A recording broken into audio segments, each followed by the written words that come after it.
দিল্লির দূষণ মোকাবিলায় অবশেষে এক যুগান্তকারী পদক্ষেপ নিতে প্রস্তুত হল অরবিন্দ কেজরিওয়াল সরকার। প্রথম ক্লাউড সিডিং ফ্লাইট ট্রায়াল সফলভাবে সম্পন্ন করার পর এখন শুধু অনুকূল মেঘ পরিস্থিতির অপেক্ষায় সরকার। দিল্লির পরিবেশ মন্ত্রী মনোজিন্দর সিং সিরসা এই সফল প্রযুক্তিগত পরীক্ষার কথা নিশ্চিত করে জানিয়েছেন, আগামী 28 থেকে 30 অক্টোবরের মধ্যে মেঘের পরিস্থিতি অনুকূল থাকলেই প্রকৃত ডিজিকরণের কাজ শুরু করা হবে। তিনি আরও বলেন যে এই প্রথমবার আইআইটি কানপুর থেকে একটি বিশেষ ক্লাউড সিডিং ফ্লাইট জাতীয় রাজধানীর মিরাট, খেকরা এবং বুরারি অঞ্চলের আকাশপথে অভিযান শুরু করবে।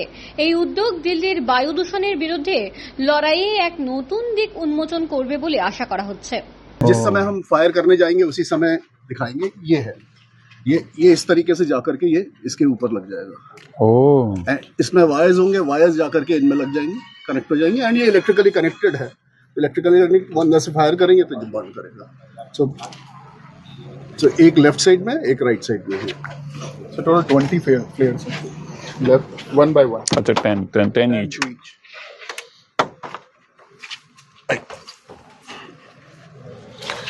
अच्छा